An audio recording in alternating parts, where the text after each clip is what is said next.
But we can do that afterwards to keep this moving.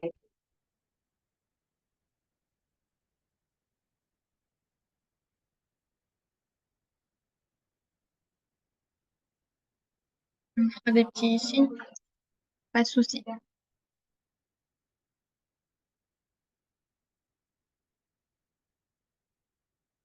J'en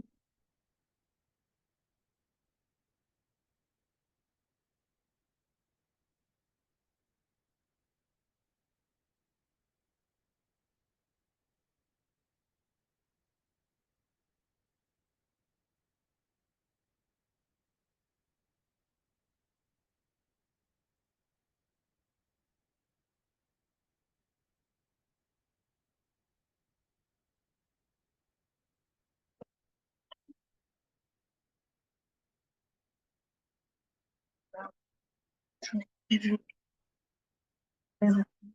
prévu.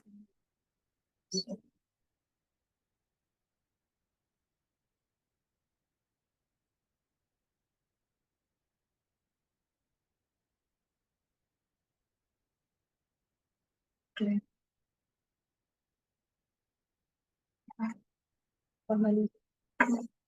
Aïe. Marrant. Enfin, c'est tout branché, tout. Ouais,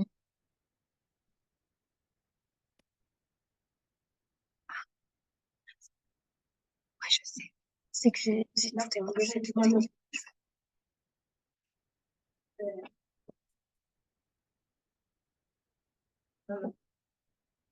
C'est gentil. Non, je vais t'appeler.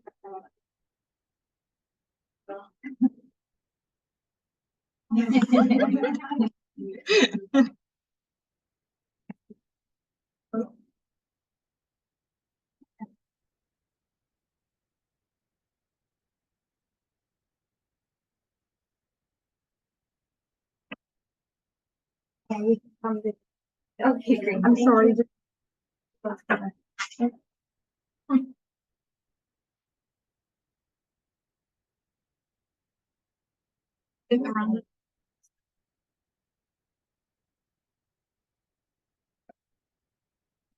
Sorry.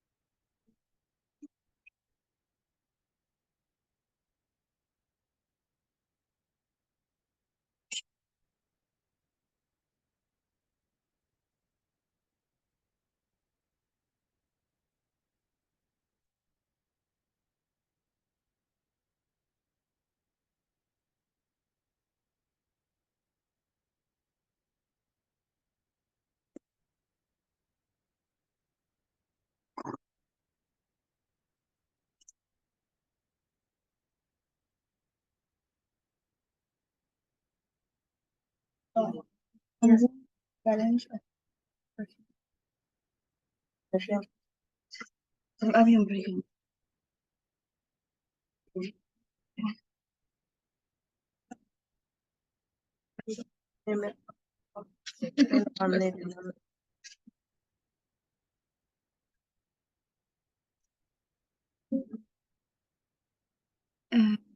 Challenge.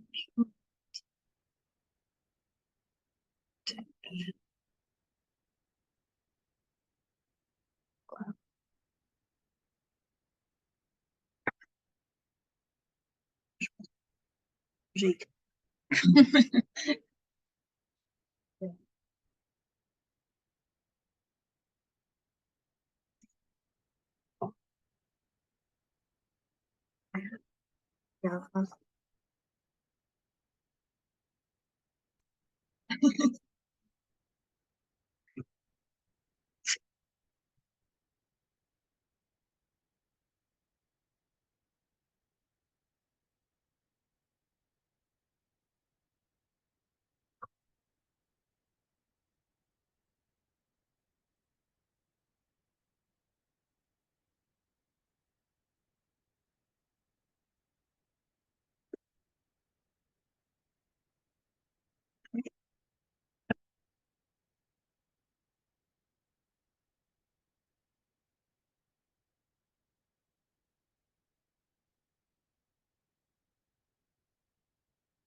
Hmm? Pour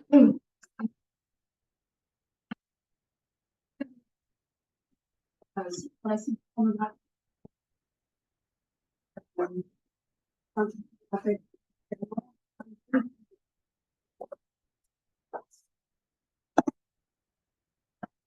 alors, vous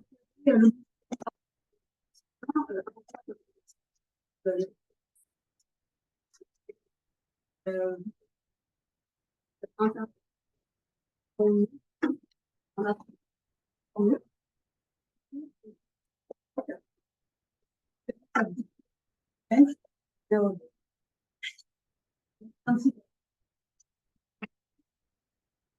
Relationships and sexuality. Among the 20 most visited websites in the world, 3 are pornographic websites, ahead of LinkedIn, Netflix, and TikTok. La pornographie ne représente ni la norme, ni la réalité de la sexualité, il est bien une sexualité de la performance basée sur les stéréotypes de genre. La domination masculine véhicule une image déformée du consentement. Cette industrie conduit à la marchandisation du sexe et du corps des femmes et peut diffuser des contenus violents et criminels qui restent impunis. C'est d'ailleurs très facile d'accéder à la pornographie.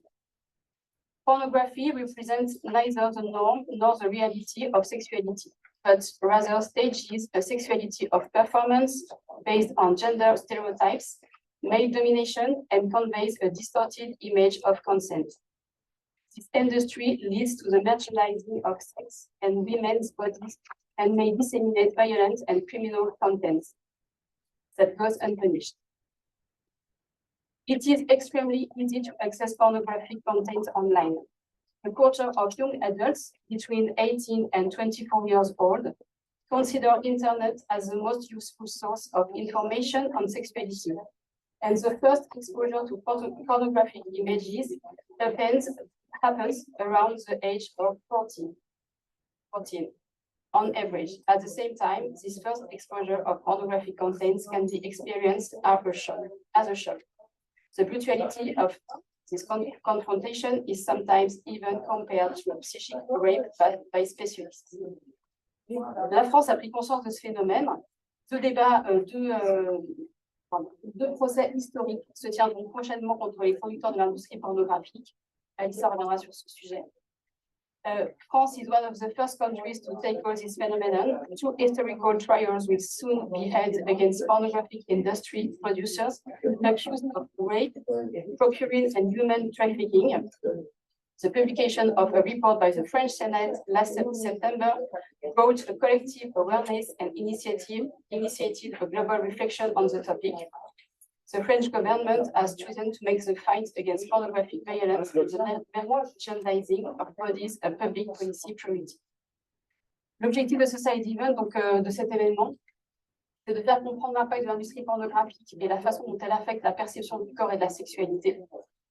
This side event will aim to understand the harmful impact of the pornographic industry and how it distorts the vision of the body, people, and sexuality.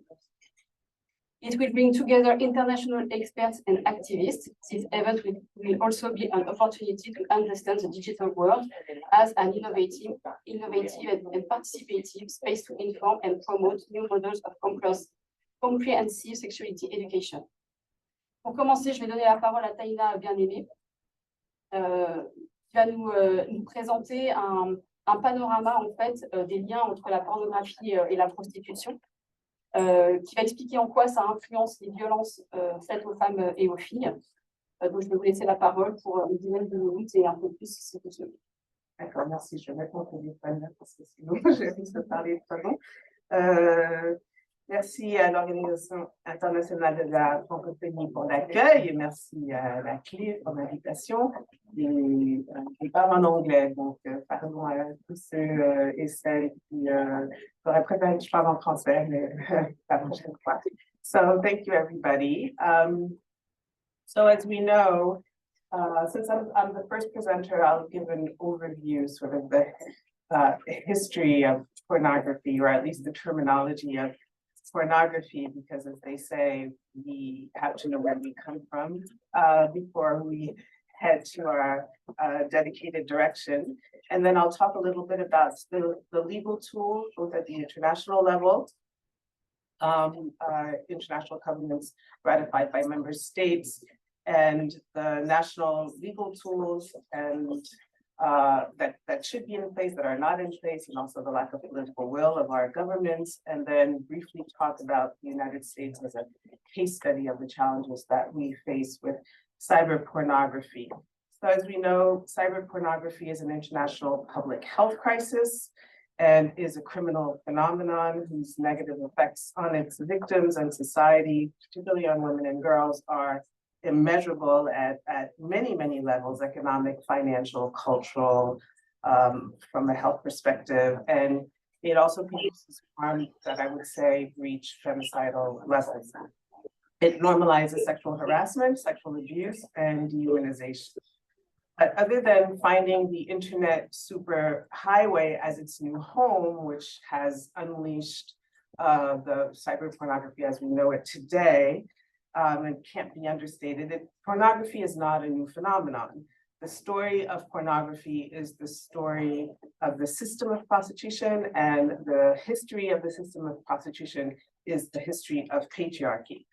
So from a linguistics perspective, unlike erotica that stems from the Roman god of love, the meaning of pornography in ancient Greek comes from the words porne, which literally means a female slave in prostitution, and graphene, meaning the depiction of that prostitution.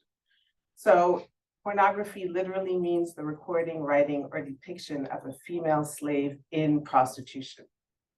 So although today cyber pornography is couched within raw and unrestrained capitalism, it's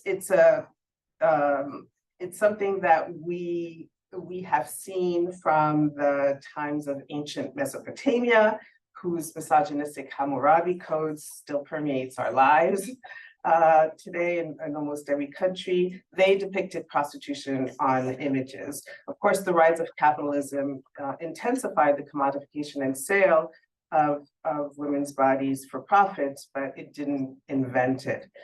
There were pornographic depictions of prostitution on the walls and brothels of public baths in antique Pompeii.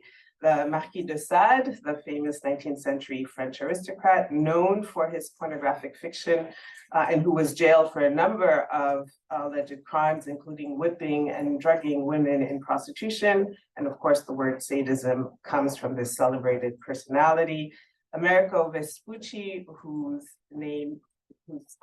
namesake names the Americas when he sailed with Christopher Columbus in 1492, was known as the man who sexed up America by prostituting and pornographing indigenous women and committing genocide after they raped and prostituted them. And there are many, many examples, which I won't go into.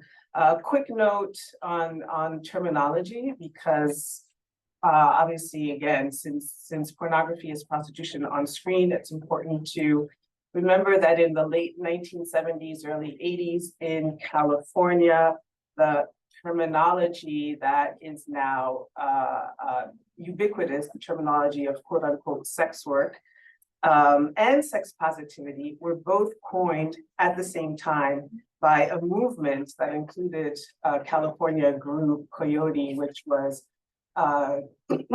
formed by Margot St. James, a convicted pimp. And it was with the help of the porn industry that this term was coined. And now it's very, very difficult to take the term sex work back. The purpose of the term was to mainstream prostitution, to make it culturally acceptable. And it is generally by those who use it purposefully, because now, you know, the whole issue is, does the sun rise to the east? That's how ubiquitous the term is, quite tragically. But the people who know exactly what the term means are advocates for the legalization and decriminalization of the sex trade, including sex buying, pimping, brothel owning, sex tourism, and other elements of the sex trade. So in terms of human rights principles and international law, what does it say?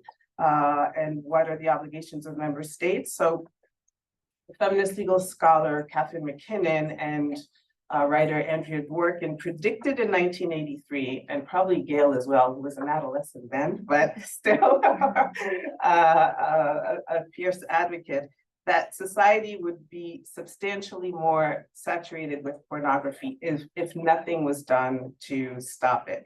So member states have both the international legal tools that mandate them to address cyber pornography, and they have a legal obligation to stop it, but they must first recognize that pornography is harmful and urgent to address, which my colleagues will probably talk about some positive developments, but overall, there is no such political will to recognize it as a form of violence against women. And again, for me, it is a form of femicide. So let's start with the Universal Declaration of Human Rights and the concept of dignity and worth of the person. Recognizing that the inherent, and I quote, the inherent dignity and the equal and inalienable rights of all members of the human family is the foundation of freedom, justice, and peace in the world. Now, the concept of dignity and equality of the person is explicit in many international covenants, including the 1949 Convention for the Suppression and the Traffic in Persons and the Exploitation of Prostitution of Others, where it specifically says, whereas prostitution and the accompanying evil of the traffic in persons for the purpose of prostitution are incompatible with the dignity and worth of the human person and endanger the welfare of the individual, the family, and the community. And again, pornography and prostitution are one of the same. They just exercise their harm on different platforms. The Palermo Protocol, with 40 states parties, the internationally agreed upon definition of trafficking makes a link between sex trafficking and prostitution. I won't go into the Palermo Protocol, except that the definition includes the exploitation of prostitution as something that member states need to address. Very important in Article 3C is that consent is irrelevant, and that is particularly important in the context of pornography, since that is the first thing we hear from our policymakers and legislators and others, is that everyone consented to this. And then also Article 9.5 that mandates states to combat the demand that fosters exploitation for purposes of prostitution, among other forms of exploitation. A few other international instruments, the CEDAW Committee's General Recommendation number 19 of 1992, which specifically asks states to recognize the attitudes that contribute to the propagation of pornography and the depiction of other commercial sexual exploitation of women as sexual objects rather than as individuals. And again, this comes into the sort of the harmful cultural practices framework, which very much both prostitution and pornography are our harmful cultural practices. We usually think of female genital mutilation or girl marriage, or breast ironing as forms of harmful traditional practices, but we must always incorporate the sex trade as such. The protocol to the African Charter on Human Rights and People's Rights on the Rights of Women in Africa, also known as the Maputo Protocol, is the only international instrument that specifically mentions pornography. And again, the Maputo Protocol defines the harmful practices as all behavior, attitudes, and/or practices which negatively affect the fundamental rights of women and girls, such as their right to health, life, dignity, education, and physical integrity. And then Article 13 calls on states parties to take effective legislative and administrative measures to prevent the exploitation and abuse of women in advertising and pornography. This is fast, okay. And then finally, we should also, although briefly, the Convention on the Elimination of Racial Discrimination is not deemed a women's rights instrument, it is important to note that, and Gail will probably talk about this more, that there is no other commerce that we know of that advertises its products on pervasive dehumanization based on race, ethnicity, in the most degrading and negative stereotypical ways. And so Article 4 of the Convention on the Elimination of Racial Discrimination mandates state parties to declare an offense punishable by law all dissemination of ideas based on racial superiority, of hatred, incitement to racial discrimination, as well as acts of violence or incitement to such acts. So these are just some basic international tools that we can call on our governments to implement and that are applicable to combating cyber pornography. Briefly, since I only have about 5 minutes, I just wanted to give a case study in the US. Pornography is as accessible as apple pie in the United States. There has been, I guess, in the early 40s until the mid 20th century, there were some efforts to look at pornography within the framework of pimping and pandering. That went out the window right away, and it became a legal right of expression. In the United States, we have the constitutional right to free expression under the First Amendment. And so instead of pornography being couched as hate speech and violence against women, it is now defended as free speech. So then you have two distinct legal frameworks, right? So you have a legal prohibition of pimping and pandering, but then as it applies to pornography, which we know are the same actors, the same victims, the same means, then that becomes an exception to the prostitution laws of the states of the US. And then just briefly, what the internet happened in 1996, and then pornography exploded. There was great concern in the United States, which led to the 1996 Communications and Decency Act of CDA, which really focused on what was known then as child pornography, which is now known as child sexual abuse material. And so what happened is they carved out a section 230 that says that internet service providers are not responsible for third-party content. So that means that it's the wild, wild west, and it explains sort of proliferation of cyber pornography.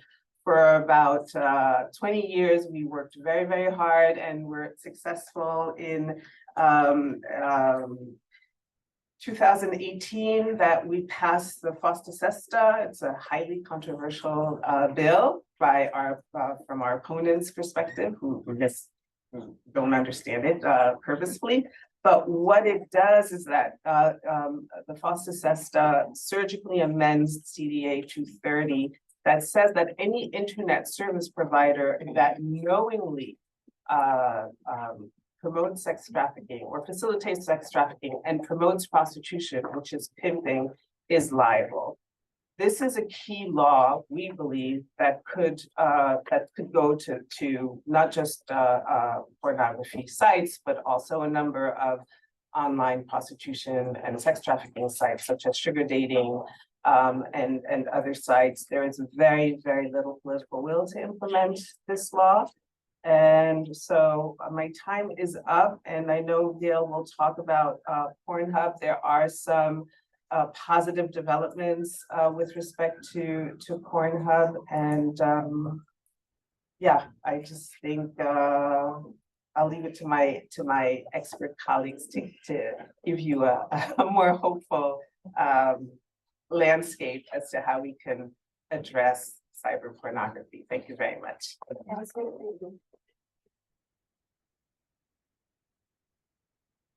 Hey, Taïna, I wish you hadn't said hopeful.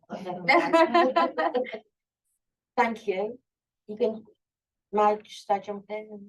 If you want, maybe if you prefer, c'est Tatiana. No, Gail, I think, is next. Okay. Yeah, I think I was next, yeah. So I'm picking up from Taïna and dates and statistics, etc. So let's talk about pornography. Yes, there's always been pornography. I mean, you know, as far as we know. But the difference is there's not always been a porn industry.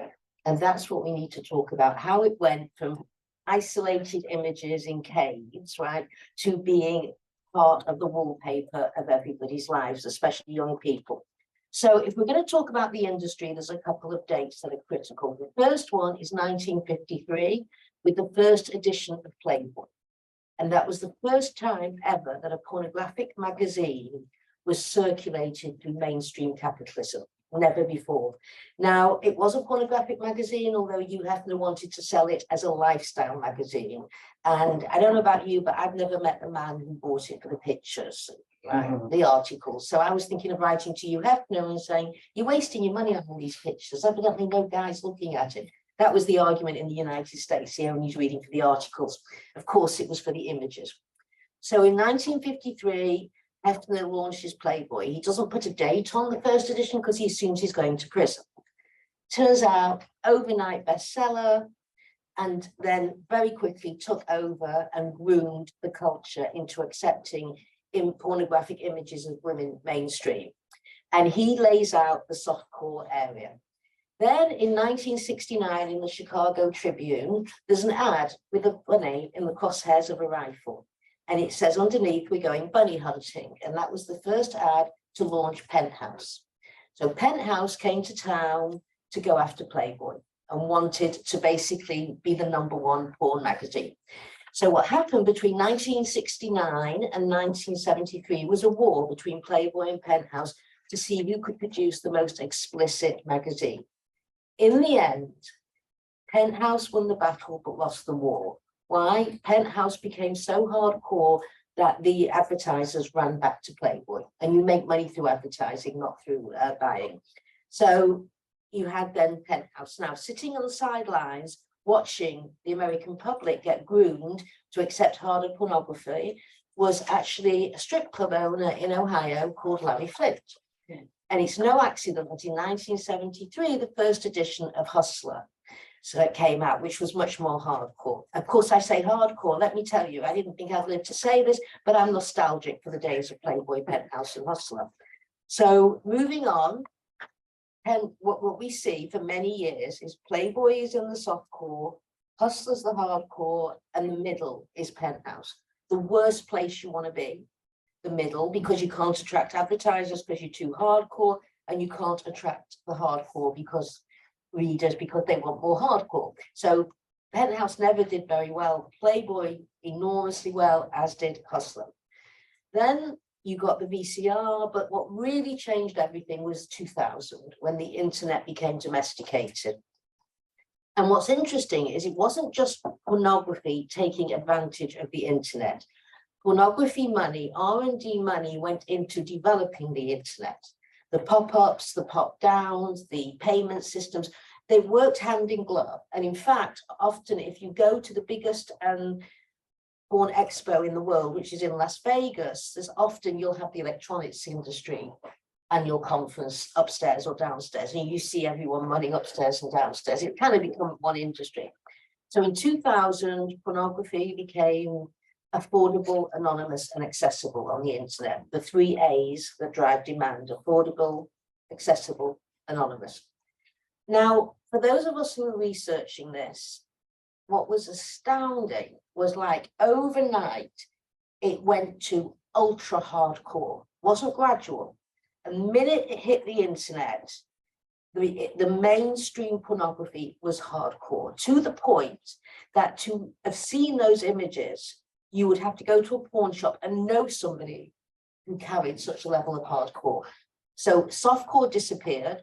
Penthouse, Playboy went bankrupt. Playboy, makes money from its logo of its bunny.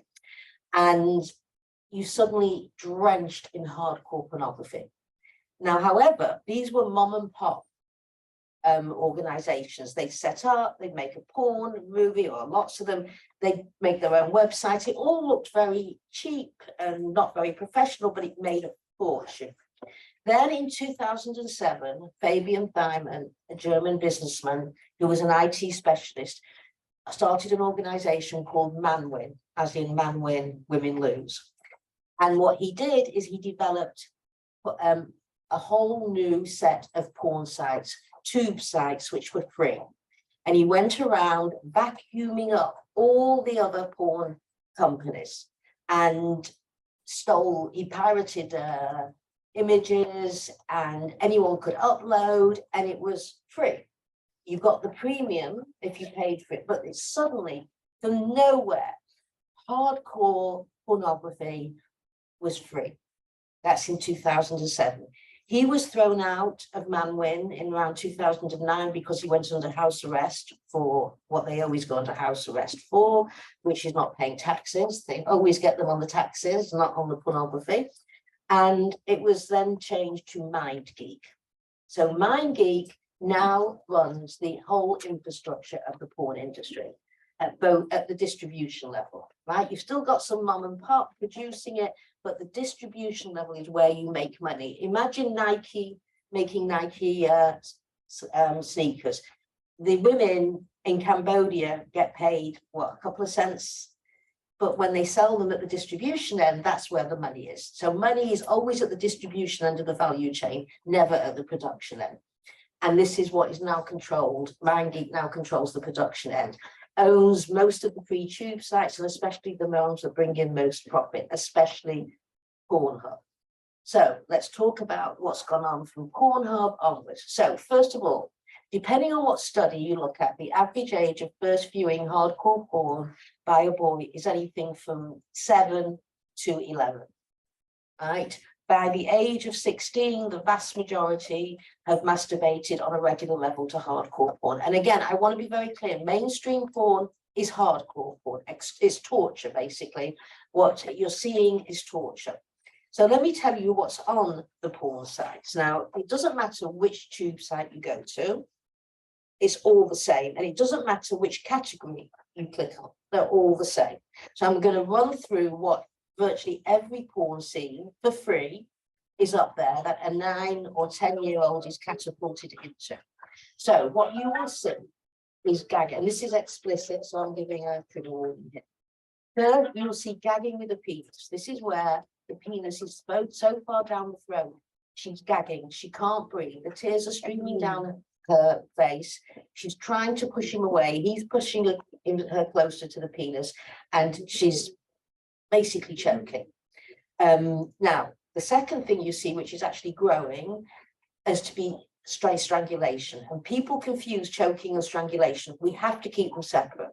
Strangulation is hands around the throat. It is much more dangerous because you're blocking off oxygen to the brain. You can have you can have a stroke, you can die there and then, or you can pass out. And I've seen many women on porn sites that eyes roll back and they pass out through strangulation. And you can think you're fine, and then 4 days later drop dead because your pipes have swelled up. Also, we know from studies that the more women are strangled during battery, the more likely they are to die at the hands of their batterer.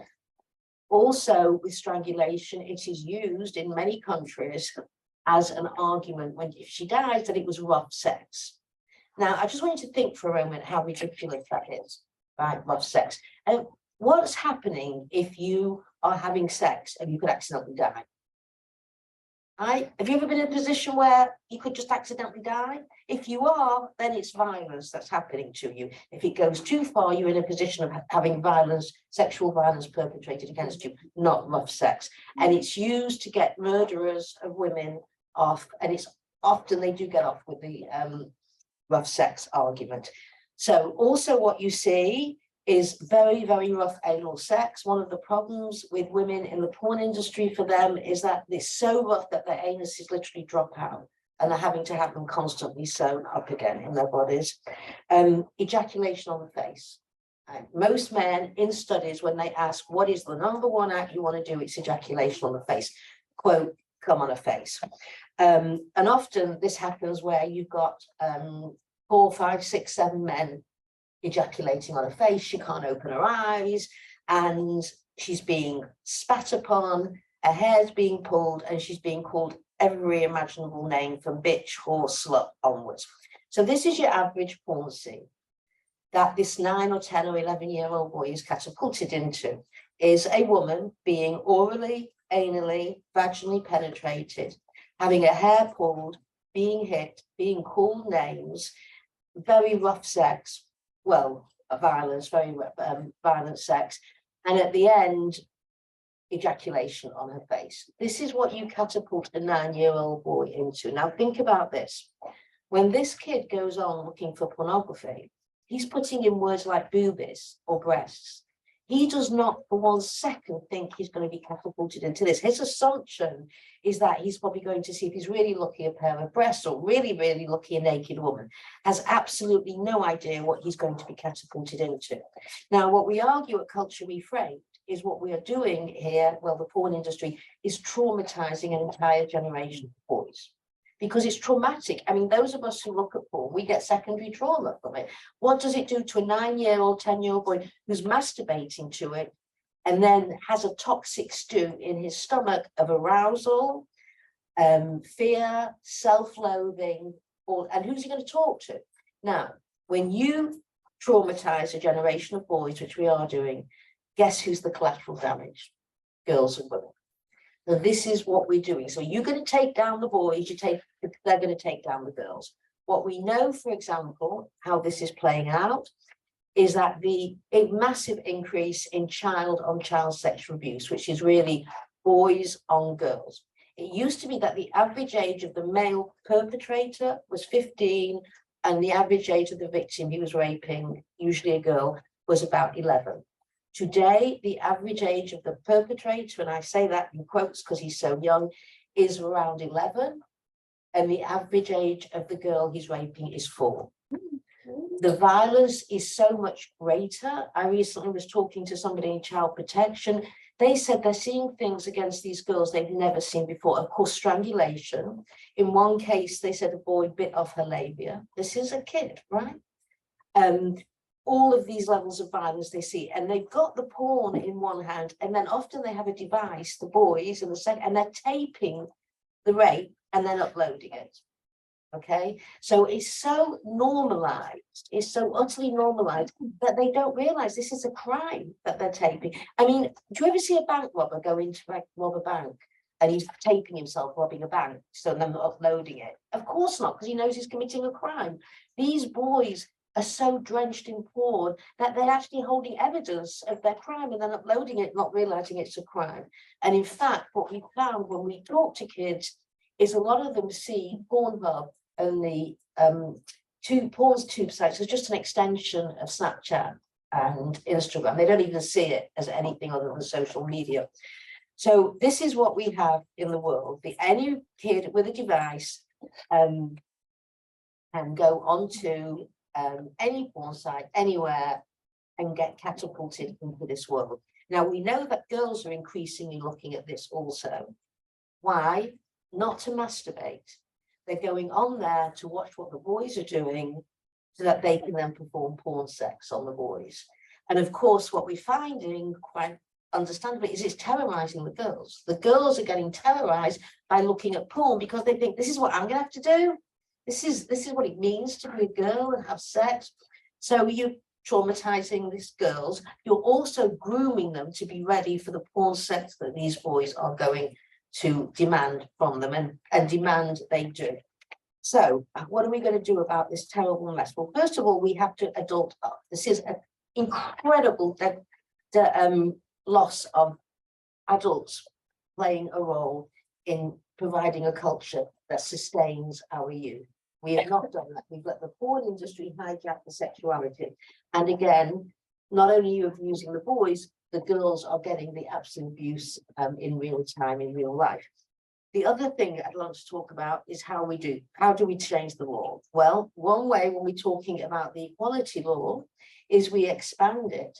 Because pornography is prostitution with the camera going, it's trafficking with the camera going. Why is it exempt from all other forms? Number two, so therefore you criminalize the buying and production of porn and you decriminalize the women in pornography. Also, what I would argue is that we define porn as non-state torture, which a lot of people are defining trafficking and prostitution as non-state torture. It is completely locked into capitalism. It is the most unregulated, multi-billion-dollar industry. We need to start talking about regulation. We need to, in fact, tie it down with so much regulation that producing porn and distributing porn is not worth it. How do we tie it down? We tie it down at the level of production, right? We tie it down at the level of distribution, especially distribution. Number of ways in which we tie it down. Age verification legislation, which by the way you have in France, but it's not being applied. That means that anyone who wants to go onto a porn site has to have a third party verify their age with a government ID, and the porn site cannot let them on without their age verification. That would be very powerful. It would be a foot in the door. The other thing I would argue, and I would go now into the civil law, is we do from civil case after civil case, class action suit after class action suit, and we bankrupt them. I was involved in the case against Girls Gone Wild. We bankrupted him, right? In the end, he disappeared because of bankruptcy. Going to prison is not the answer. As much as we'd like to see them all in prison, it's not really strategic to go that way. So I would like to see the women who've been hurt in the production do a class action suit. I would like to see women who've been hurt because men have used porn and practiced porn out on them. I'd like to see all the parents of kids go and do a class action suit on the harm it's done to their children. There's, you know, we could do class action suits from now until maybe hopefully 5 years when we bankrupt them completely. That is our goal, and to tie them down with the regulation. Well, one of the things that we've done at Culture Reframed, and if you go onto culturereframed.org on April the 3rd, it will be live. We have now created what I think is the first ever critical sex education with a porn critical lens. So teachers teaching sex ed for kids 13 and above, we've created lesson plans, we've created, actually Mandy, do you just want to explain what's in the curriculum? Sure. Thank you. This is Mandy, who is Mandy Sanchez, who is our program coordinator. Hi, so our sex education through porn critical lens is really unique because it starts with an anti-exploitation framework. So we're starting there first, taking that porn critical approach to unpack the ways in which pornography has influenced attitudes and behaviors of kids. We also train the teachers, so we provide training modules for them to get started. And then we have anti-exploitation lessons that come complete with their lesson plans and downloadable PowerPoints that can be customizable to the classes. We have the kind of traditional sex and relationship education, but constantly talking about misogyny and violence against women and girls. We have digital literacy sessions, so really taking a look at how important critical digital literacy is and where they're getting sources of information from. And then as we also have a standalone lesson plan in case they don't have time to do all of that in one semester, they can do a standalone lesson in any course that they teach. So I have these, which has a QR code, and you can have the first look. So just for you, you get the first look of all of the training on the LMS. So you can take as many. Yeah, And for those who take as many as you want. this, go on April the 3rd, go on our website, it will be live. I have to tell you, it took a team of sex experts, sexual health experts, sex educators. We bring in consultants to do this, and there's nothing like it, because one of the things you want to do is build resilience and resistance in kids to pornography. And that's what this does. And it also does it in a school setting or any setting, and it's a one-stop shop for teachers or educators. So just to end, I'm going to say that one day some young person will come up to you and say, where were you when they stole our sexuality? Where were you when they pornified our society? And there's two answers to that question. One is to shrug and say, I did nothing. The second one is to say, I fought with everything I had to stop it. And if we change the I to the we, and we fought with everything, you know what the last sentence will be? And we won. Because I truly believe that the power of us as women together, we can do anything when we've got that slow boil in our stomach. We are unstoppable. Thank you.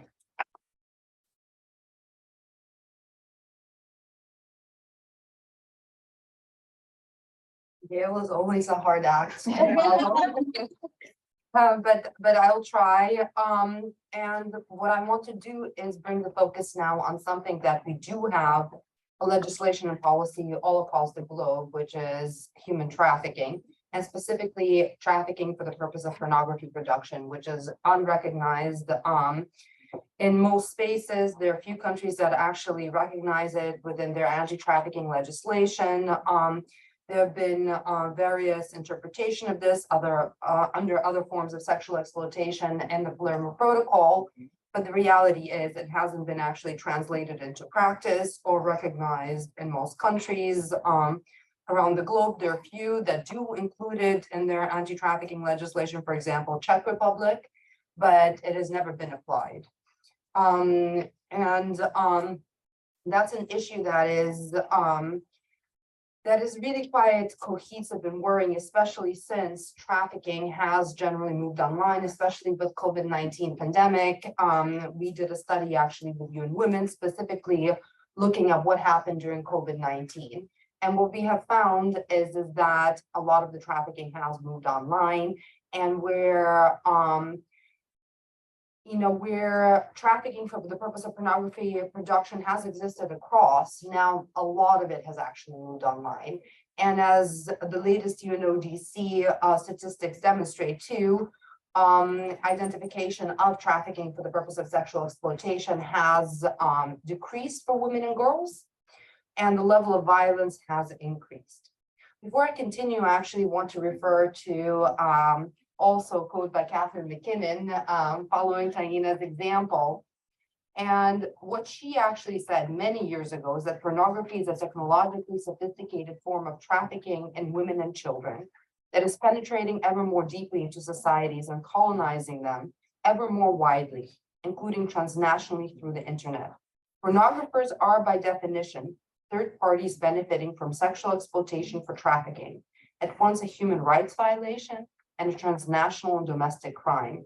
Countries that have adopted the Convention on the Elimination of All Forms of Discrimination Against Women, Article 6 in particular, and the definition of trafficking in the Palermo Protocol are legally in a good position to implement them by interpreting or passing both civil and criminal laws against sex discrimination and sex trafficking that cover pornography, combining satisfaction of human rights imperatives with international due diligence obligations.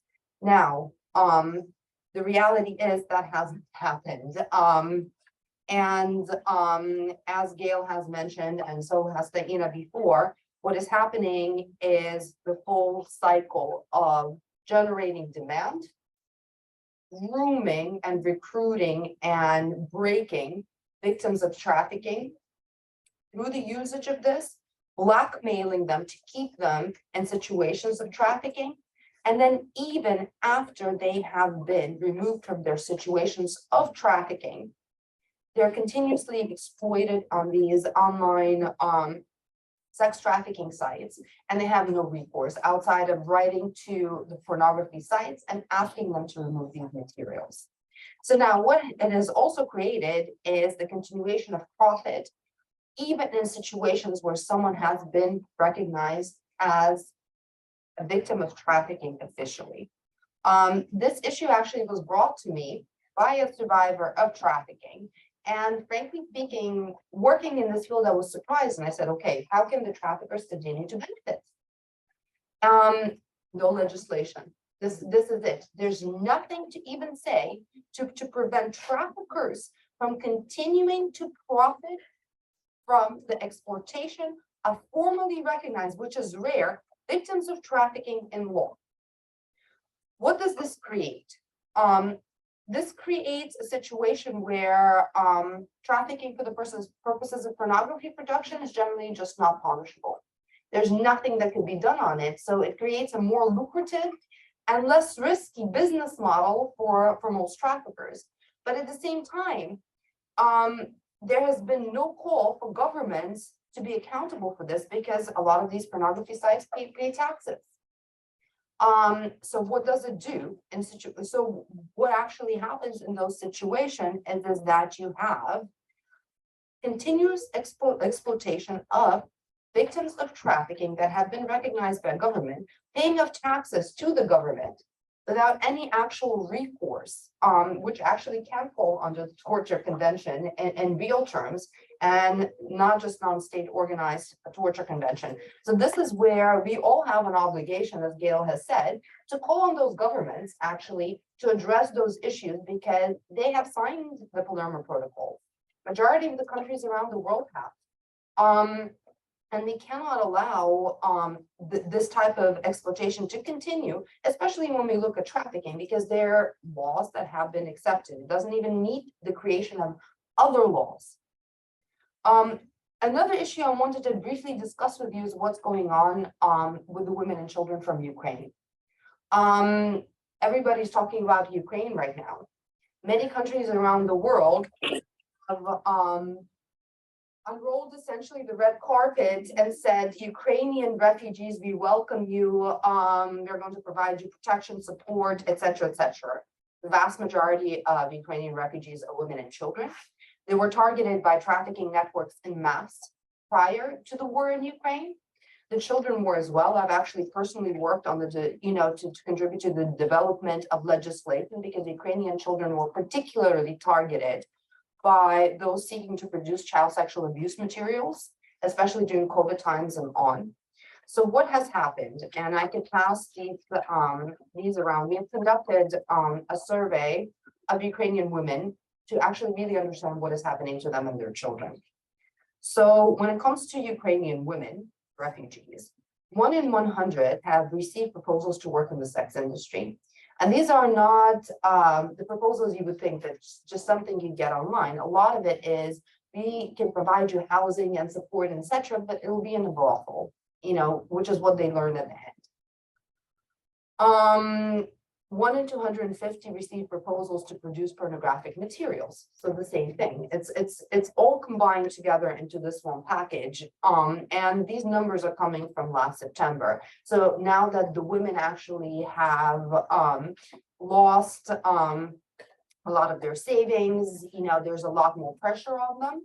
And they're also being told this is legal, this is good, this is okay. In these countries, this is something you should be doing. It is creating massive vulnerability. But now we come to children, because this doesn't end just at the women level. This continues on to the children. 1 in 250 children are receiving requests for sexual favors, including potentially in the households where they're being placed for housing and such. And 1 in 500 are receiving proposals to produce pornographic material. So what does a proposal to a child look like? And that is the big question. And in my view, this may actually be significantly more. But this is an example. This could be, these numbers can be actually used not just for Ukrainian children, but for all migrant women and children.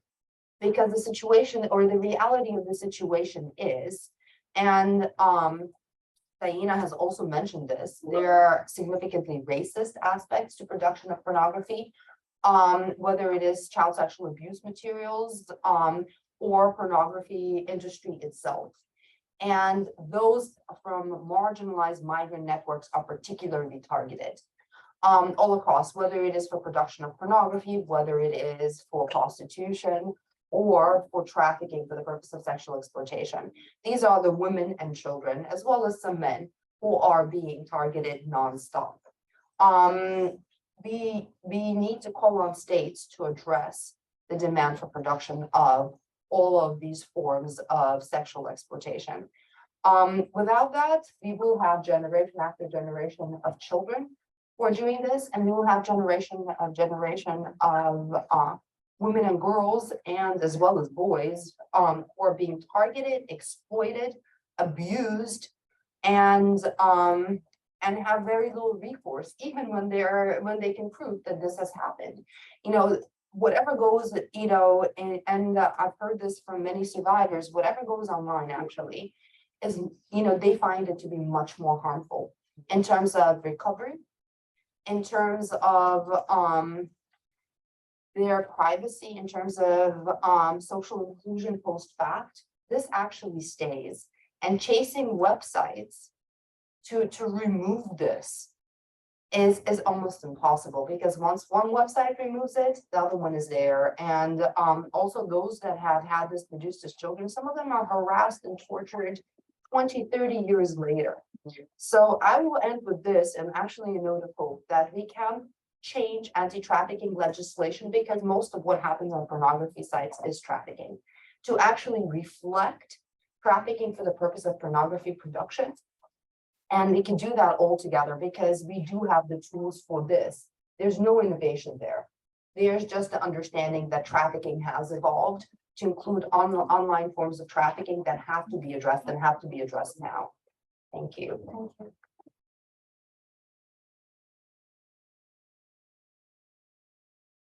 So now I'm going to speak on behalf of Osez le Féminisme, which is an organization, a French organization of general interest that I represent in the French coordination of the European Women's Lobby, who organized this event. What I want to highlight is the mobilization that has been happening in France and that tackles some of the issues that were presented by the other speakers. You can go to the next slide. So that's something about our organization. We're a generalist organization. We do awareness raising, advocacy, and one of our modes of action that I'm going to talk about today is the use of legal action to change the laws and to tackle the patriarchal system. So how it started, fighting the porn industry in France through legal action. It started in February 2020. There were a journalistic investigation that was issued by Robin Angelo, who is a French journalist that went undercover in the pornographic industry and wrote a book about it. So we used this book, we translated it into criminal offenses, rape, torture, acts of barbarism, fraudulent abuse of ignorance, and kidnapping. So everything that was explained by the other speakers. And we issued a call, a report to the French Paris public prosecutor in order for an investigation to be launched. In September 2020, the Paris prosecutor announced that the investigation was launched. There were a massive media coverage after this because we tackled Jackie and Michel, which is in France a very big pornographic company, and that doesn't just do pornographic websites, but also merchandising, clothes, TV channels. So like Gail was saying, it's a whole business because of capitalism. So we issued a call for testimonies offering our support to the victims of the pornography industry, and we received a lot of testimonies. So what we did is to organize with feminist lawyers under the leadership of Lorraine Questiaux, who is a French feminist lawyer who is really dealing with legal strategy around these cases. We raised funds and we facilitating the building of support network between the victims. Now we are giving support to over 50 victims of the French pornographic industry who are testifying in 2 different trials. So there is an ongoing trial against Jackie and Michel following our report, and another trial that is the French Bukake case. The French Bukake case, oh, you can hear. The French Bukake. J'étais une jeune femme. We're going to listen to the testimony of this woman who is one of the victims of the French Bukake case, but just a few words about the case before. So Bukake is what? Is a woman, naked woman usually, being in the middle of a garage or like a hangar, something very isolated, very, very dark. And around her is 10, 20, 30, sometimes 60 men, blind with masks on their face, dressed, and they are all masturbating, raping, and ejaculating on the woman. As Gail was explaining, the collective ejaculation of men on a woman is very common in pornography, and it has dramatic consequences on the health of the women. It burns the skin, it blinds the woman, and several rapes ongoing like this. It also creates what is called prolapsus. It's when the organs go out of the vagina and the anuses of the women after all of these rapes. Who where are these men? Because what we hear often about pornography is that it is not like prostitution, because men are also actors like the women. And so they have this equality and there is no violence perpetrated against the women. This is actually a myth, because most of the men that we see on the pornographic videos are either producers or consumers of pornography.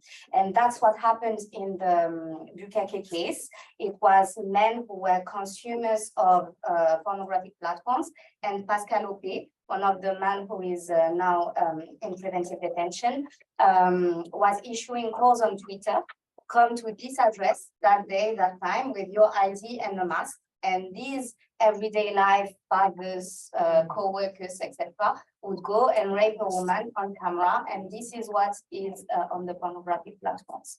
Now we can listen to the testimony. It's in French, so I will be translating. Il est vrai moi-même. J'étais en mal d'attention, en mal de rencontrer une femme qui s'appelait Axel, qui en fait était un homme. Elle est arrivée ainsi. Elle me propose ce que je pensais être une solution à l'époque, le porno. Et là, le piège me dit. So she's saying that she was in distress from an economical point of view. She was lacking attention and affection. She was isolated. And then she met a woman on social media, Axel, who was very supportive and who told her, oh, I'm doing pornography, you should come, you will see, it will help you, this is the solution. And so she listened, and actually Axel was a man who was recruiting for Pascal Opé platform, and the piège, how do you say, the trick closed on her. Comment t'en arrives là? Le porno sur moi. Quelque temps après, je ne me retrouvais pas, j'avais eu 48 heures de torture. Raconte-moi ce qui s'est passé durant ces 48 heures. Donc, pendant ce week-end, j'ai subi une triple viol et agression sexuelle de l'horreur. J'ai des doubles pénétrations forcées à enseigner, des éjaculations buccales et faciales par surprise, des non. So then she was sequestrated for 48 hours somewhere in Normandy. It's a countryside in France. During the whole weekend, she was raped multiple times. She had double penetrations, ejaculation in her mouth, on her face. She was basically tortured, and she said they took pleasure out of pushing the limits of the horror. Just to explain, the guy who is asking the question is her husband, and she asked him to ask the question to have this made for distinction. Si, mais ça les rend encore. Pendant ces 48 heures, on m'a appelée beurette, sale chienne, salope, mais jamais par mon prénom. Personne, je crois même, ne savait mon prénom. Parce que Opé m'a même donné le repas qu'il a donné à ses chiens. So she was crying, she was saying no, but no one was stopping. She was being called beurette, which is a slur, a racist slur for Arab women in French, beach, dog, etc. Everything but her name. She thinks no one knew her name even, and she was fed the dog food during the weekend. Et pourquoi t'es pas partie?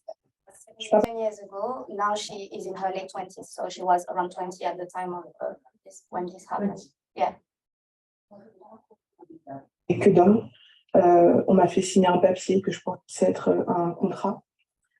J'étais en pleine campagne sans savoir exactement où j'étais, j'avais pas d'argent pour payer le taxi, et dans tous les cas, j'étais payée qu'à la fin du week-end. Et après, c'est... Why didn't you leave? And she said she didn't know where she was lost in the countryside, she was scared, and also she didn't have any money, and she was supposed to be paid at the end of the weekend. They had her sign a paper, and she thought she was in the contract, so basically she felt stuck. Also reminding, like the question was asked, she was 20 years old, and she was in a vulnerable situation, so yeah. C'est 48 heures? Passé 48 heures, j'ai fait un réseau dans la rue. Pendant 7 ans, j'ai honte, j'ai culpabilisé, j'ai dû me justifier, et ces tortionnaires en fait pensaient que j'allais me taire, du coup avec l'argent, et c'est vrai que pendant 7 ans je me suis tue à cause de l'argent.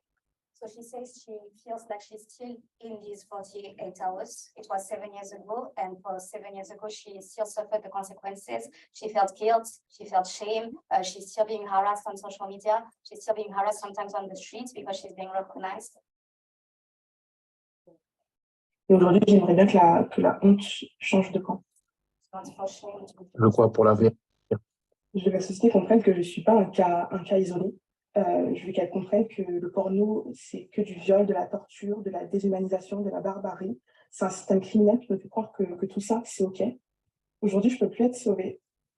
Mais j'espère que mon témoignage et notre combat sauveront des femmes, des jeunes femmes et des jeunes filles. Le porno éthique, il n'existera jamais. Donc aujourd'hui, il faut juste supprimer et interdire le porno.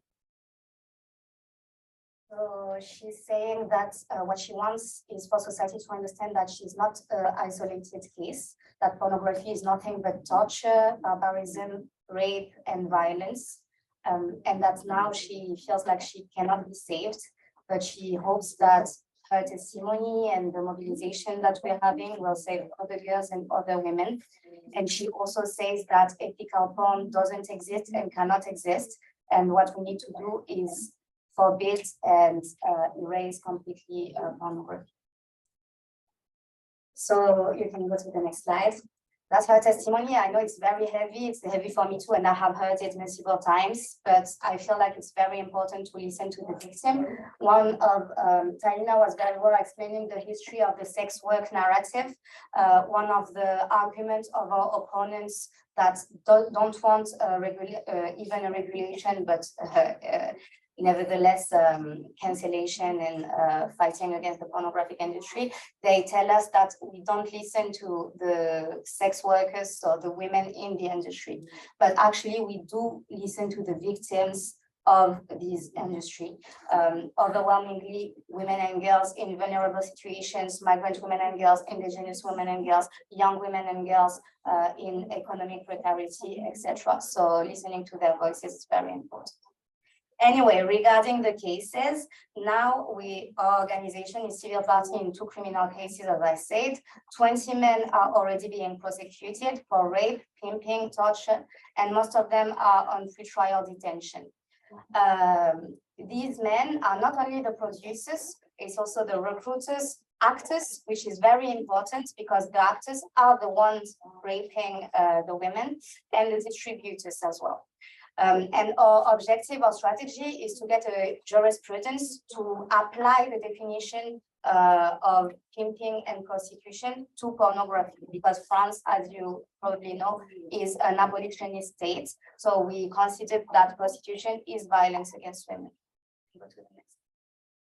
We'll go very quickly on this because it was already very well explained by the other speakers, but we do have an existing legal framework at European and international level that can be applied to pornography. Pornography is torture, it's against private life. This is very important to highlight because opponents often say we cannot regulate the age control, etc. on pornographic websites because this is against private life. But what is against private life is for these women to have these intimate pictures of them or the videos of the sexual violence that they went through online for years and not being able to take it off.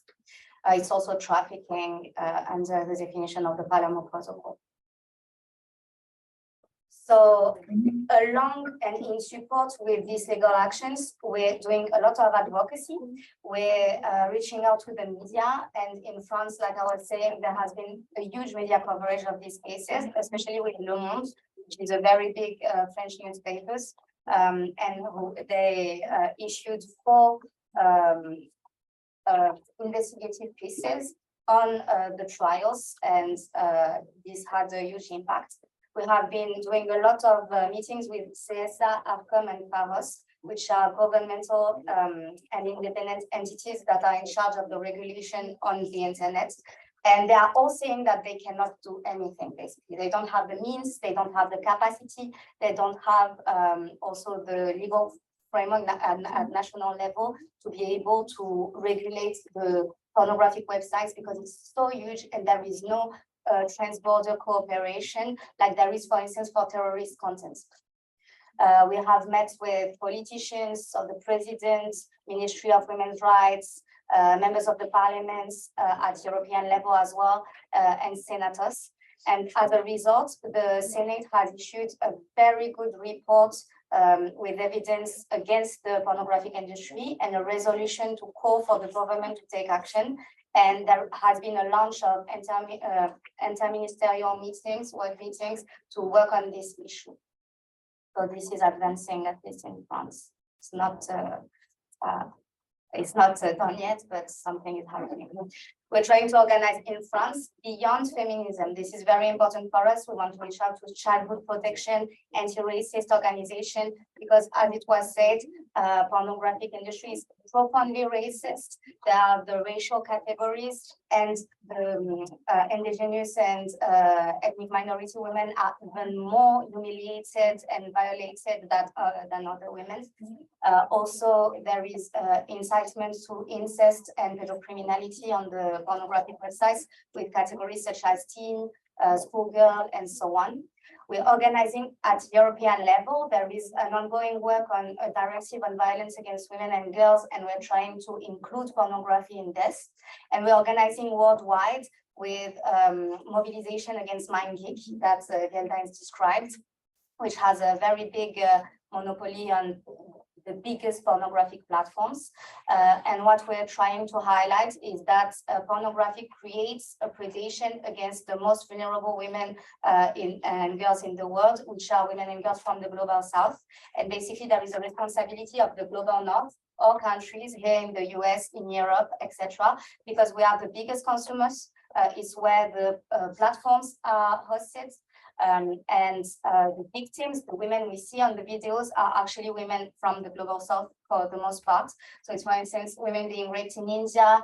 There were a big case of human trafficking in South America. It's the Zona Diva case, where women were trafficked and sequestrated and raped and filmed, and the videos ended up on the pornographic platforms.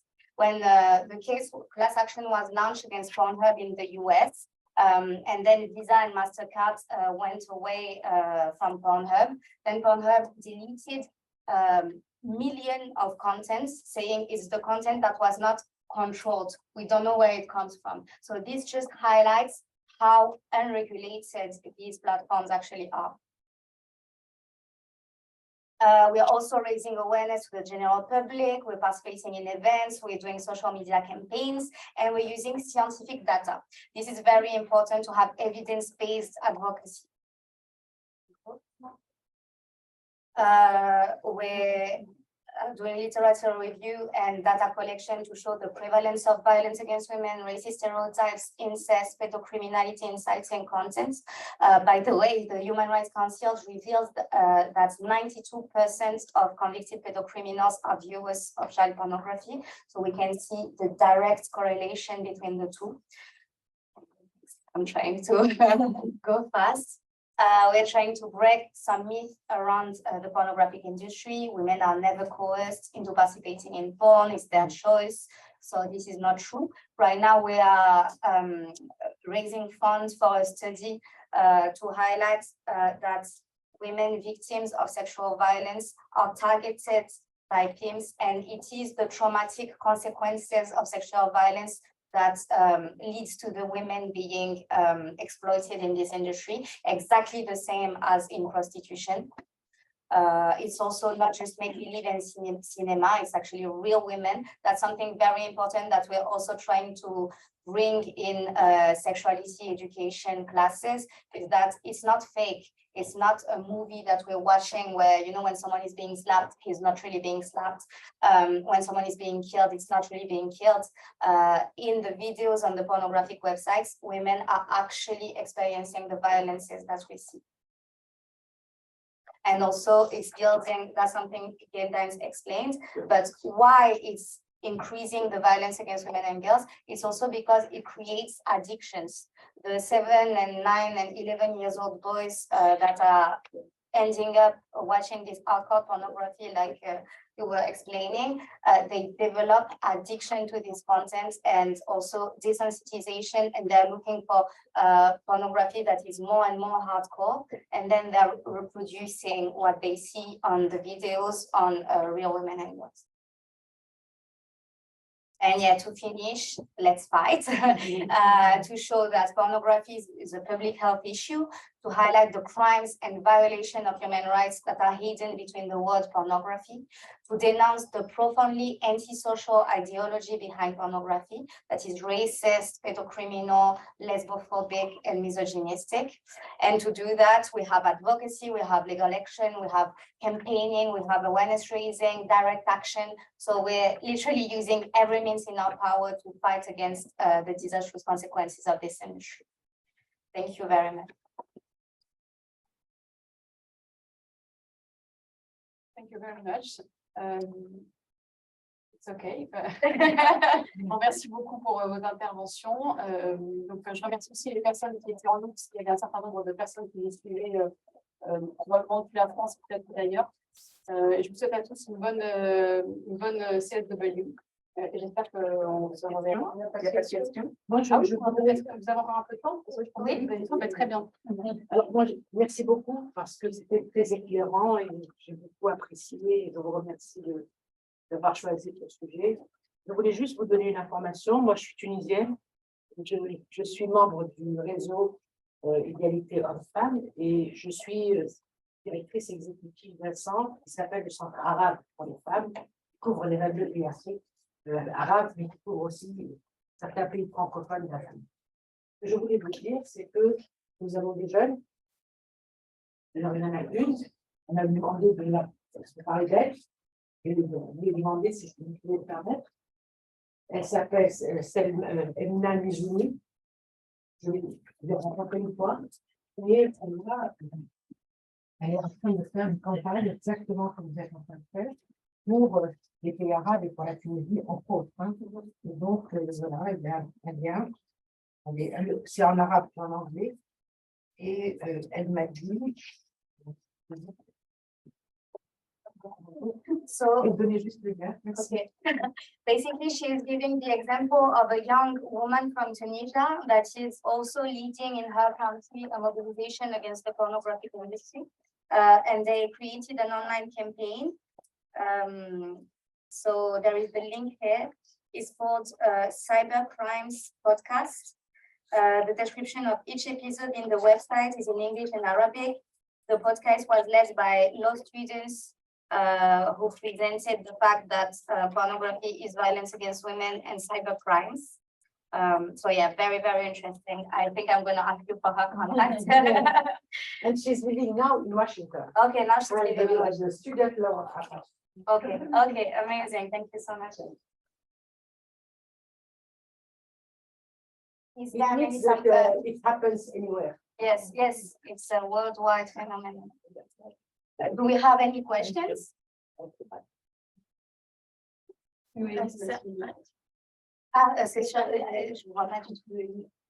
If someone in the chat asks if we can ask Gail Dines if she has any, if you have any information about the progress of age verifications initiative in the UK. In the UK? Yeah, and if it's progressing well as strategy to block access to children to porn. So in the UK, and what was the second part? In the UK, is there any progress about the age verifications initiative? Yes, so first of all, I live in the US, so this is, I know Pete, that confuses everyone because of my accent. Been here 30 years and hold on to the English accent. So the UK has passed the age verification, it's called the Digital Safety Act. In fact, I'm speaking on that this afternoon, if anyone's interested, because the UK government is holding a digital safety discussion. And they're not doing it. It's like France. They passed it, but they're not doing anything. I mean, laws need to be enacted in order to have an effect, and they're not. Now, what's going on in the US is actually astounding. So I always assumed that the US would be the last country in the world to develop age verification. And then out of the blue last year, a state rep from Louisiana contacted me and said, we want to write an age verification bill on a state level. And would you come in and speak to the House, the Senate in Louisiana?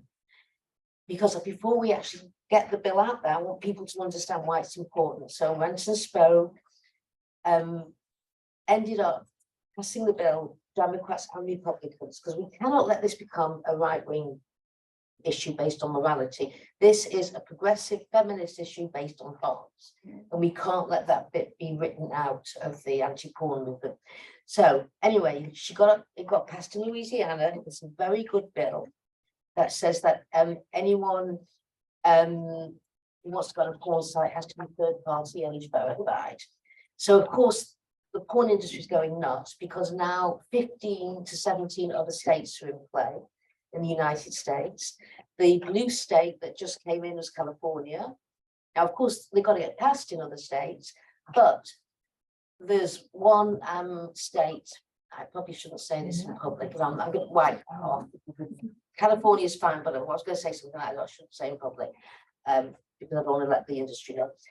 But what's going on is state by state passing it, and the porn industry, it's such a good bill that it's driving the porn industry insane. Okay, now it's just a foot in the door with the kids. What we want to do is basically regulation across everything, so it's impossible to produce and consume. But you know, the way that this works is a foot in the door to one regulation opens up the concept that this is an industry that needs to be regulated, because it's completely unregulated. It is the most unregulated, multi-billion-dollar above ground industry in the world, pornography. Virtually no regulation. It is the Wild West, as you said. They can do whatever they want. So we're fighting very hard to get age verification. And as I said, I think class action suits, because all they care about is profit. So we need to get in where the profit is and sue them. Moi, je voudrais dire un mot. Est-ce que c'est possible que je dise un mot, s'il vous plaît? Ok. Voilà, je voudrais d'abord remercier la CLEF d'être là, hein, d'avoir fait l'effort d'être là, même si c'était à la dernière minute. On a fait de notre possible. Je suis désolée, I am not Anglophone at all. I speak so bad English, you know, that I don't take the risk to speak in English in front of you. But I would like to welcome you, all of you, very warmly, telling you that the work we are doing is so important for all of us, all African countries, all countries in the South in particular. With this youth, we have a high level of young population, and all of them, they are absolutely complètement fanatiques à tout ce qui est IT, tout ce qui est nouvelles technologies, tout ce qui est aussi utilisation des réseaux sociaux. Et je veux juste plaider et appeler à une attention particulière à cette frange de la population que nous avons, qui travaille, qui est l'avenir de nos populations, et de nos gouvernements et de nos pays. Comment on peut créer des synergies entre ce que vous faites avec le peu que nous pouvons faire, nous, en tant que réseau francophone pour l'égalité femmes-hommes. Je ne parle pas de nous individuellement, mais je pense que nous sommes dans un réseau qui est quand même un réseau très, très puissant et très largement représentatif de l'échantillon populaire que nous avons.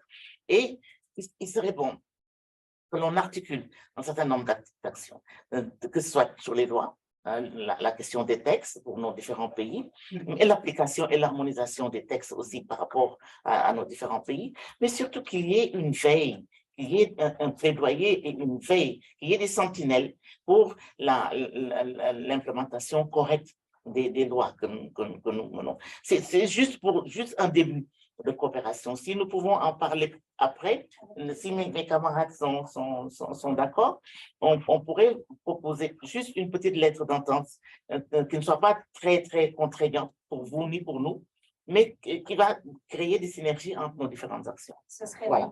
Je voudrais profiter vraiment de votre présence ici pour le proposer.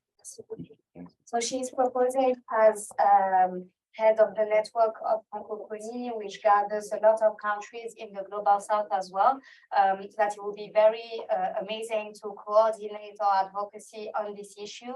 And she would like to take the opportunity of us being here. I'm going to leave my contacts. We're going to keep in touch, I think. And the idea is to create the basis of worldwide collaboration around this by something as simple as a letter of intent and see what synergies we can build from there. Thank you very much. Merci beaucoup. Merci.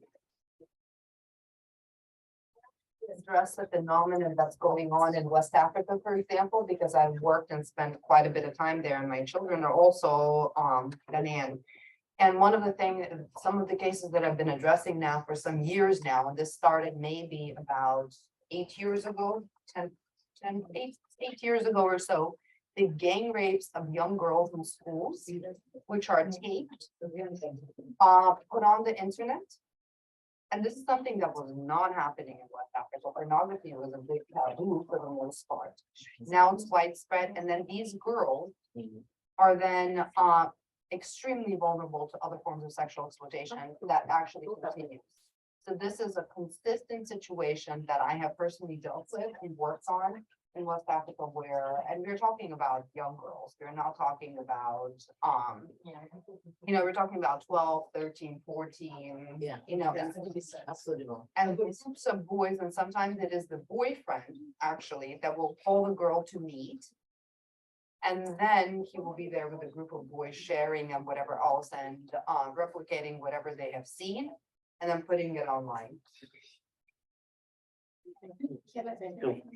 We have, I think we have to try to do something. Yeah, I would say that even though there is a law in a country that regulates these phenomena, in any case, police officers, the police authorities are not skilled, are not prepared. They don't want to be involved in this. So we should push the government to invest the money in the in trainings. Yes. Well, also, so many police were so involved in using pornography and trafficking themselves. I mean, as we continue to bring up generations of boys on pornography, everywhere we go, we're going to be meeting and banging up against men whose sexual template was formed by pornography. And so how are we going to get through to them that trafficking, rape, pornography, all of these are issues when they're just completely normalized in their lives? I think, listening to all of this is we're on the cusp of just getting so much worse, because this generation of boys who are brought up on pornography are about to become adult men. What kind of politicians, lawmakers, fathers, partners, teachers, coaches, what kind of men are they going to be? And I just think, the destruction of anything that's left of us in civil society is going to go if this continues under these conditions. Any last words from Tatiana? I have one question regarding what was said about the regulation and the taxing of the industry, because of course it's like an unregulated industry, and at the same time, on an advocacy point of view, as you said, we are trying to recognize the industry as a way of basically thinking methods from start to finish. So how do we do this while taxing it? Because sometimes taxing can be seen as a way of legitimizing the existence of the industry. So as really an advocacy strategy point of view, what would you say? So you're saying with like a sort of traditional trying to legitimize it, something like kind of non-intuitive. I don't know.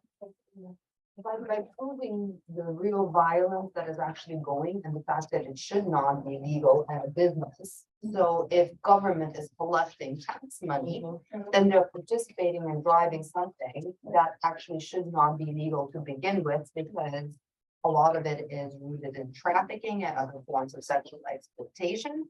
So then by driving the argument that you as a government are being complicit to trafficking and sexual exploitation of women, children, and in some cases men, because that argument is the one that actually can win, because no government wants to say that they're being complicit, but no one is also calling any of the governments on this, saying you're collecting money from all of these different things. There was an interesting opinion actually released by the Office of Democratic Institutions and Human Rights on the German constitution law that you could look up on the website that specifically talks about demand.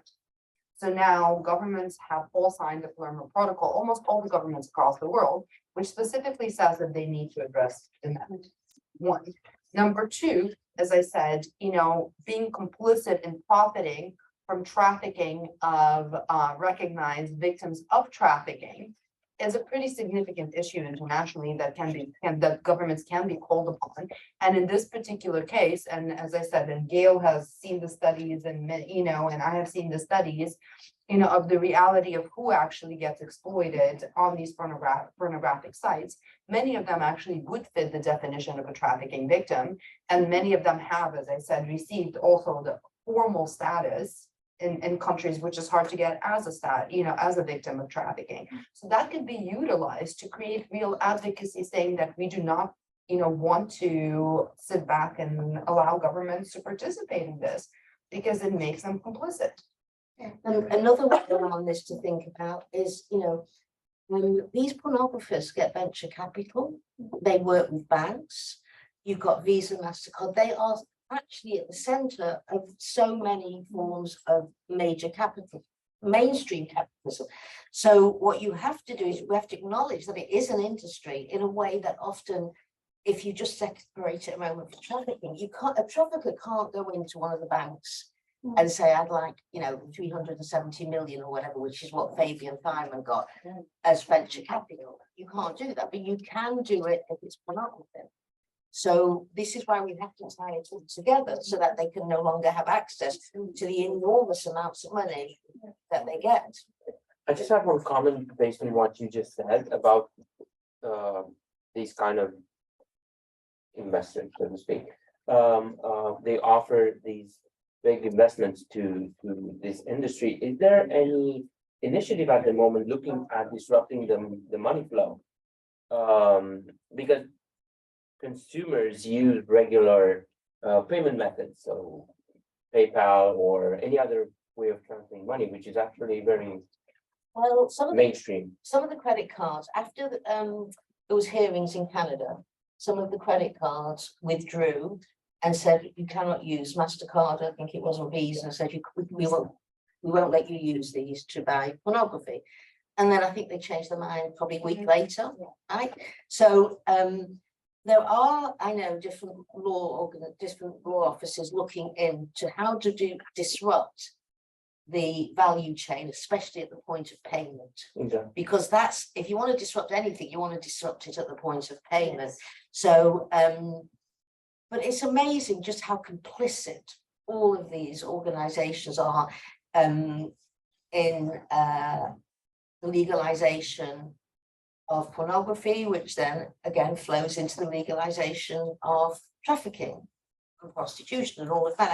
I mean, the sex industry has to be seen as a revolving door.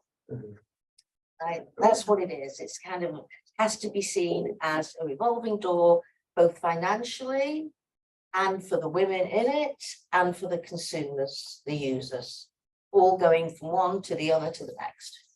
Regarding the mobilization in France, we're also, because we know the way to hurt the pornographic platforms is through money, we're also contacting all of the, so Visa, MasterCard, the payment methods, but also the TV broadcasters, every actor that is diffusing, broadcasting the content from the platform, which brings benefits to the owners. And we're telling them that what they're doing is recel in French, which means profiting from a crime that you did not commit, but you're profiting from it, and it's actually criminalized, the fact to profit from someone else's crime. So we're telling them that basically profiting from this is illegal, and we're calling from them to stop.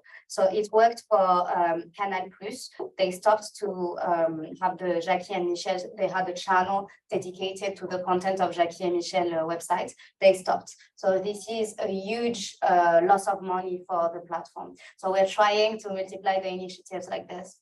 I think France is ahead of the game in terms of what you're doing. You're coming at this. No, you're coming at this from every which way. Do you know if MindGeek won or lost the case against the government? I know MindGeek was suing your government. Yeah, basically it's about the age regulation law. We reported 118 websites that are not respecting the regulation law to CSA. So they issued an injunction for them to apply the law. And so MindGeek decided to sue the government through a question prioritaire de constitutionnalité, Constitutional Council, to say that the law is unlawful. I actually don't have that dates on this. I'm not sure. Because that would be critical. And also, you know, when MindGeek sues, they argue on the privacy issue. Okay, that you're basically going to leak the information. Let me tell you, MindGeek collects more data on its users than Amazon, than Twitter. I mean, if you want to talk about privacy, MindGeek is violating every form of privacy. And the truth to say to these guys who want to go on a website, if you're worried about privacy, you shouldn't be anywhere near Pornhub, right? Because they know more about you than anything else. So it's just a way to basically put a boulder there. Because the privacy issue, and also in the law in this country, the organization that holds your data, once it's uploaded into the porn industry, has to get rid of it. They're not allowed to be holders of it, and if they are, they get sued as well. So all this, don't let the privacy issue, and if you want to have a call about this, so we can talk about it, because it's all smoke and mirrors, just try and stop it. But that's something interesting to say about how the pornographic industry managed to just reverse everything. So they're saying pornography is a freedom of sexuality. Actually, it's completely conditioning the model of sexualities and transforming sexuality and violence and creating these generations of traumatized youth. They say it's data privacy, like you say, that's not the case. They say it's also how do you say, the opposite of mainstream. It's something that marginalized, is not marginalized, but niche. It's something that is against the norm, like something to explore, like something that allows, for instance, queer community, etc., to explore their sexualities. The truth is, the queer content on pornography is absolutely the same as every mainstream video of just women being humiliated. When you have lesbian porn, it's actually through the lens of violence and male domination and the erotization and fetishization of lesbianism and so on. So basically, and obviously the worst of all, saying it's sex work, like it's actually employment to be raped, and it's actually sexuality, really mixing, creating this confusion between sexuality and violence. That's what they are doing, and that's critical. And in my opinion, it is not possible to fight for women's rights today without tackling the issue of pornography, because you can create all of the law that you want for human rights. If an employer, a co-worker, a friend, a neighbor, a man is watching porn all night,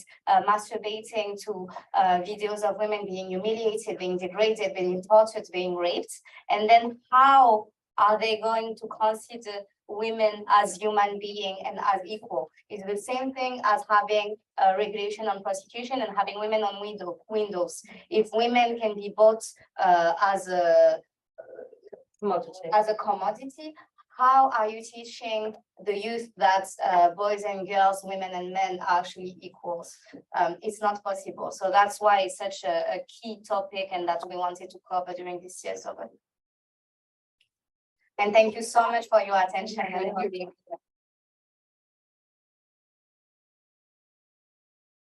We have some talkbacks from CLEF if you want to have a little memory of this event. Did everyone get a card about our curriculum? Yeah. Yeah, and if there's anyone who would like to translate it into French, contact us. Okay, just look at it before you decide to, because there's a lot.